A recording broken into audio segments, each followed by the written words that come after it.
എല്ലാവർക്കും നമസ്കാരം. പുതിയൊരു വീഡിയോയിലോട്ട് സ്വാഗതം. ഇന്ന് ഞാൻ വന്നിരിക്കുന്നത് ബീട്രൂട്ട് കിച്ചടിയുടെ റെസിപ്പിയായിട്ടാണ്. ഞാനിവിടെ 2 ചെറിയ ബീട്രൂട്ടാണ് എടുത്തിരിക്കുന്നത് കേട്ടോ. വലിപ്പമുള്ളതാണെങ്കിൽ ഒന്ന് തന്നെ മതിയാകും.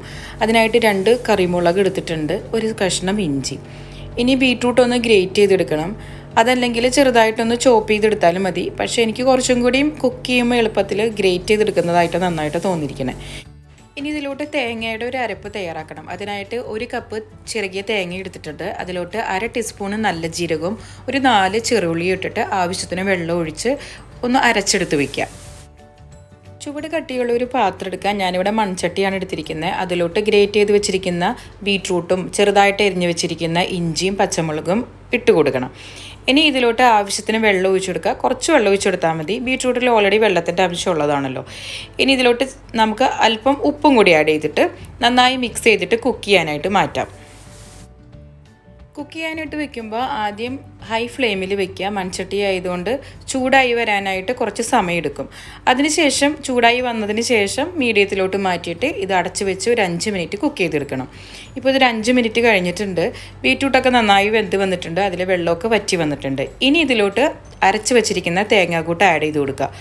ഞാൻ ഈ ഒരു കൺസിസ്റ്റൻസിയിൽ തന്നെയാണ് തേങ്ങ അരച്ചെടുത്തിരിക്കുന്നത്.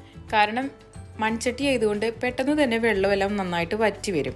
അതല്ല നിങ്ങൾക്ക് കുറച്ചും കൂടി കുറുതായിട്ടാണ് വേണ്ടതെങ്കിൽ അധികം വെള്ളം ഒഴിക്കാതെ തേങ്ങ അരച്ചെടുത്തോളൂ കേട്ടോ.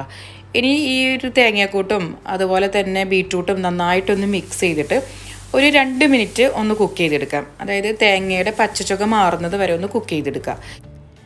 കറിയെല്ലാം ഒന്ന് കുറുതായി വന്നിട്ടുണ്ട്. തേങ്ങയുടെ റോസ്മെല്ലെല്ലാം മാറി വന്നിട്ടുണ്ട്. ഇനി നമുക്കിതിൻ്റെ ഫ്ലെയിം ഓഫ് ചെയ്ത് വെക്കാം. തണുത്തതിന് ശേഷം തൈര് ആഡ് ചെയ്ത് കൊടുക്കണം.